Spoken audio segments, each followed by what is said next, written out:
Hey, ladies and gentlemen, boys and girls, Derek Bennett here with a Theologica. It was brought to my attention that some were hurt, some were bothered by my response in yesterday's video to Michael Jones. Some of his, I guess, cherished fans stopped by my channel to let me know what little they think of me. And so after all the rigmarole and some of the animosity and the hurt feelings, I got to thinking, what can I do? What can I do to maybe make it worse? What can I do to inflame this situation and kind of just really rub the salt into the wound, because that matters to me. That matters to me, and I want you guys to know that. So I spoke on how it's actually invalid to suggest that associating these other risen figures with the risen Christ is perfectly valid, and it's invalid to say that we should not see some association here. The fact that our only analogy to the resurrection of Christ is within the realm of myth and legend, and not with any real world contemporary experience or data. So what does it look like? Does it look like the kind of stuff that happens in the real world, or does it look like an ancient myth and legend like all these others? I mean, the answer's pretty clear to me, but why stop? Why stop an analogy? I wouldn't argue that there's a genealogical connection. In other words, actual influence or borrowing, or sometimes that influence can be either direct or indirect via cultural diffusion. I wouldn't argue this for all such figures, but for some, I think we can go there. I think we can go there. So it gets worse. Let me share with you what one of my commenters said on my channel, because it's absolutely brilliant. This guy nailed it. I hope I'm not butchering the name, but they go by the name of Stannis Harlock. Stannis Harlock. I hope I'm saying your name right, but what you said was on point. Allow me to read this to you. I'm a pretty good reader. I've been doing it for years. It's such an oversimplification, he says, to claim that we believe the resurrection of Jesus was a myth because of similar story features with universally accepted myths as to practically be false. It is well accepted among scholars that in the ancient world, when a body mysteriously goes missing from the place in which it was laid to rest, that the dead person had been deified. That was the conventional belief at the time in that part of the world. We don't believe the resurrection is myth because of similar story features, or at least not merely because of that, right? We believe it's myth because the gospel was following the conventions of mythological writings and stories that were established in that part of the world well before Jesus is supposed to have lived. Very well said, Stannis Harlock. On point. Happy to give you a shout out. Very much so. Allow me also to share with you the correspondence between the tale of Romulus, which was well known in the Greco-Roman world. It had to do with the actual founding of Rome. Romulus was the legendary founder of Rome, who in most of the stories, such as in Livy, in Ovid, and in Plutarch, we have a translation mythos where he's taken up, while very likely still alive, he's taken up and immortalized with signs and portents, and the body goes missing, and he appears to a most trusted witness, Proculus Julius, and so forth. This is very much in the vein of the Gospels, anyway, or very much in the vein of this tale. As Dr. Richard Miller says, they are very much squarely within the tradition of the Romulus tale. And Dr. Miller lists in his, let me scroll back, the title of this is Mark's Empty Tomb and Other Translation Fables in Classical Antiquity. Dr. Richard Miller, in fact, he's a friend of mine on social media and just an all-around great guy. His work deserves more attention. You hear that, Doc? You're good, you, and you deserve some notoriety. So from his work, we'll just go down this listing here, and I'll share it with you on screen because I'm good like that. The number of mimetic signals, the number of correspondences between the Romulus tale and what we find in the Gospels. You have, of course, the missing body. You have prodigies. You have darkness over the land, a mountaintop speech, a great commission. Go forth and make disciples, or go forth and let everyone know that my Rome shall be the capital of the world. You have an ascension into the heavens. He's declared the Son of God in both instances. You've got the meeting on the road later. You've got eyewitness testimony, being taken away in a cloud, dubious alternative accounts, an immortal heavenly body, the heavenly man, the spiritual man. Romulus has this too. Going outside of the city, such as in Golgotha and John's Gospel, the people flee. Deification, I mean, resurrection is not just a matter of being brought back to life. In the case of either Jesus or any of these other tales, they're actually deified as a result. Belief, homage, and rejoicing, bright and shining appearance, frightened subjects, all in sorrow over loss, and inspired message of translation. That's a lot of coincidences. Let's vape about this, shall we? Here.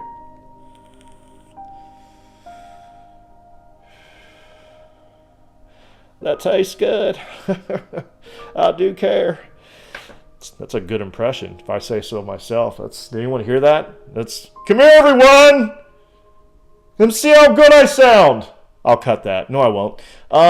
So yeah, that's a whole lot of coinkydink there. And there's no doubt that these gospel authors, and even someone like Paul, they're well educated in Greek. They're Greek-speaking Hellenized Jews or Gentiles, possibly in some cases, who know this stuff. Undoubtedly, if they got a Greek education, they read probably Homer and Livy and Ovid and these others. They probably know this stuff.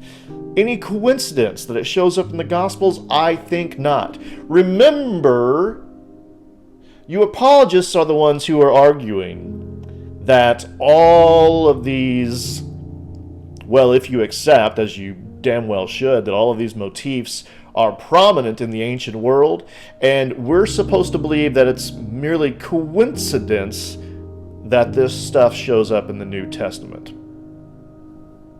Come on, don't you pulling my leg? Stop it, you stop. Let me also, just to make I want to make this as uncontrollably uncomfortable for everyone as I possibly can. So this is from passages from my presentation, Resurrection and Apotheosis in Pre-Christian Antiquity. You can see this on my channel. You can see it on the Myth Vision podcast. And if you join my Patreon, you can actually download the presentation, the slideshow for yourself, which has updates that you don't find in the previous presentations, because I'm always updating this stuff, because I'm a hard-working man. So, here we go. Romulus, first king of Rome, was taking stock of his army when a violent thunderstorm suddenly arose and enveloped him in a cloud, after which he was no longer seen on earth. The prevailing belief was that he had been snatched away to heaven, and he was thereafter held the son of a god, compared to Romans 1:4.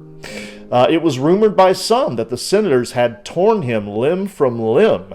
The grief caused by Romulus's disappearance was lifted by a report from a most trusted witness, Proculus Julius, as he says, "At break of dawn today, the father of this city suddenly descended from heaven and appeared to me. Whilst, thrilled with awe, I stood rapt before him in deepest reverence, praying that I might be pardoned for gazing upon him. 'Go,' he said, 'tell the Romans that it is the will of heaven that my Rome should be the head of all the world.'" Similarly, in Ovid, in Fasti, the sun vanished and rising clouds obscured the sky, and a heavy shower of torrential rain fell. Then it thundered, then the sky split by lightning. All fled, and the king rose to the stars behind his father's horses. There was mourning, senators were falsely charged with murder, and perhaps that belief might have stuck in people's minds. But Julius Proculus was traveling from Alba Longa with the moon shining and having no need of a torch, when suddenly the hedge to his left moved and shook, so that he drew back a step, his hair bristling. It seemed to him that Romulus, handsome, more than human, and finely dressed, stood there in the center of the road, saying, "Prevent the Romans from mourning me and profaning my divinity by their tears. Let the pious crowds bring incense and propitiate the new god Quirinus, and cultivate their father's art of war." So he commanded, and vanished into the upper world from before Julius's eyes. You also have the same tale told in Plutarch's Life of Romulus. And then one more slide here, bear with me. Plutarch relays that Romulus disappeared suddenly, and no portion of his body or fragment of his clothing remained to be seen, the missing body motif. These stories share in common the belief that Romulus was translated to heaven while still alive, although others must have regarded him as raised from the dead. In the 1st century BCE, Cicero tells us of the tradition which asserts that Proculus Julius beheld our first king Romulus walking after his decease, and that he heard him declare his desire of being invoked as a god, of being entitled Quirinus, and of having a temple there dedicated to his memory, on Laws 1.3. In these accounts, we observe vivid parallels to the New Testament, including the darkness that befell Christ's crucifixion, a missing body, appearances to witnesses, declaration of divine sonship, divine pre-existence, and a great commission before ascending on high. The sheer number of thematic resemblances, of corresponding motifs, that, and given what we know is very likely, that Paul and these other gospel authors are very much acquainted with Greco-Roman rhetoric and lore, and have that educational background. Again, any surprise that this shows up in the New Testament? I think not. I'm not saying that, of course, that there was no historical Jesus, or that the earliest Christians didn't sincerely believe that he'd been raised. I cannot stress enough, I think early Christians looked to passages in the Hebrew Scriptures in order to reconcile the tragedy of Jesus' death, such as Isaiah 52 through 53, with the suffering servant who is pierced for our afflictions, who is basically a sin offering, who atones for sin, and of course, as verse 52:13 says, he will be raised and lifted up and highly exalted. You know, if they're getting this atonement theology from the suffering servant passage in Isaiah, almost certainly they're also seeing this exaltation motif, and there you have it, the belief in his resurrection, his exaltation to the right hand of God, just naturally materializes. But I also don't think it's any coincidence that this stuff is this belief is infused with Greco-Roman motifs and ideas. Christ is raised not to just normal mortal life once more, but to godhood in a heavenly spiritual body. What did it say about Romulus? That he appeared more than human and finely dressed. That's the idea, is deification, translation, transformation into a divine immortal body that is highly exalted into the heavens, that one is raised to godhood. Once again, as it says in Romans 1:4, that he became the Son of God by his resurrection from the dead. So it is very much eclectic. It's a syncretism of Jewish and Greco-Roman ideas. It is Greco-Judaic.